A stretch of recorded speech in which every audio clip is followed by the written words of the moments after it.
So ನೆನ್ನೆನೇ SSLC exam ಮುಗಿದಿದೆ. So ಈಗಾಗಲೇ ಒಂದು ಬ್ರೇಕಿಂಗ್ ನ್ಯೂಸ್ ಬಂದಿದೆ.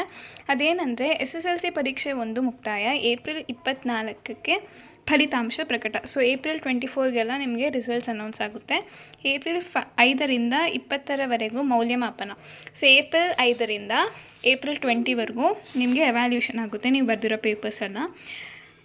ಪುಸ್ತಕ ಸಾಲಿನ SSLC ಪರೀಕ್ಷೆ 1 ಬುಧವಾರ ಮುಕ್ತಾಯಗೊಂಡಿದ್ದು, ಏಪ್ರಿಲ್ 5ರಿಂದ ಉತ್ತರ ಪತ್ರಿಕೆಗಳ ಮೌಲ್ಯಮಾಪನ ರಾಜ್ಯಾದ್ಯಂತ ಏಕಕಾಲಕ್ಕೆ ಆರಂಭವಾಗಲಿದ್ದು, ಶಿಕ್ಷಣ ಇಲಾಖೆ ಘೋಷಿಸಿರುವ ಸಂಭಾವ್ಯ ವೇಳಾಪಟ್ಟಿಯಂತೆ ಏಪ್ರಿಲ್ 24ಕ್ಕೆ ಫಲಿತಾಂಶವು ಹೊರಬೀಳಲಿದೆ. ಸೊ ಏಪ್ರಿಲ್ 24ಗೆಲ್ಲ ನಿಮ್ಮ ರಿಸಲ್ಟ್ಸ್ ರಿಲೀಸ್ ಆಗುತ್ತೆ.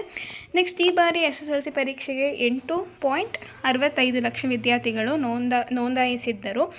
ಕರ್ನಾಟಕ ಶಾಲಾ ಪರೀಕ್ಷೆ ಮತ್ತು ಮೌಲ್ಯ ನಿರ್ಣಯ ಮಂಡಳಿಯು ಮಾರ್ಚ್ 18ರಿಂದ ಏಪ್ರಿಲ್ 2ರವರೆಗೆ ನಡೆಸಿದ ಪರೀಕ್ಷೆಗಳಲ್ಲಿ ಹಾಜರಾತಿ ಅಂಕಿ ಅಂಶಗಳನ್ನು ಗಮನಿಸಿದಾಗ ಪ್ರತಿ ವರ್ಷದ ವಿಷಯದಲ್ಲೂ ಸಾಮಾನ್ಯವಾಗಿ 2ರಿಂದ 3 ವಿದ್ಯಾರ್ಥಿಗಳು ಗೈರಾಗಿದ್ದಾರೆ.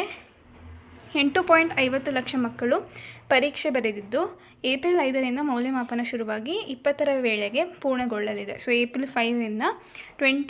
5ಗೆ ಸ್ಟಾರ್ಟ್ ಆಗುತ್ತೆ ಎವ್ಯಾಲ್ಯೂಷನ್ ಇನ್ ಪೇಪರ್ಸು. ಏಪ್ರಿಲ್ 20ಗೆಲ್ಲ ಮುಗಿಯುತ್ತೆ. ಮೇ 18ರಿಂದ ಪರೀಕ್ಷೆ 2. ಸೊ ಸಪ್ಲಿಮೆಂಟ್ರಿ ಎಕ್ಸಾಮ್ ಇದೆಯಲ್ಲ SSLC, ಸೊ ಅದು ಮೇ 18ಗೆ ಇದೆ. SSLC ಪರೀಕ್ಷೆ 2ಅನ್ನು ಮೇ 18ರಿಂದ 25ರವರೆಗೆ ನಡೆಸಲು ಮಂಡಳಿಯು ಈಗಾಗಲೇ ನಿರ್ಧರಿಸಿದ್ದು, ವಿಷಯವಾರು ವೇಳಾಪಟ್ಟಿ ಶೀಘ್ರ ಪ್ರಕಟಿಸುವ ಸಾಧ್ಯತೆ ಇದೆ. ಫಲಿತಾಂಶ ಜುಲೈ 1ರ ಸಂಭಾವ್ಯ ದಿನಾಂಕ ಪ್ರಕಟಿಸಲಾಗಿದೆ. ಸೊ ಸೆಕೆಂಡ್ ಸಪ್ಲಿಮೆಂಟ್ರಿ ಎಕ್ಸಾಮ್ ಯಾವಾಗ ಸ್ಟಾರ್ಟ್ ಆಗುತ್ತೆ ಅಂದರೆ ಮೇ 18, ಎಂಡ್ ಆಗೋದು ಮೇ 25. ಸೊ ಈ ಸೆಕೆಂಡ್ ಸಪ್ಲಿಮೆಂಟ್ರಿ ಎಕ್ಸಾಮ್ ರಿಸಲ್ಟ್ ದಿನ ಬಂದು ಜೂನ್ 1.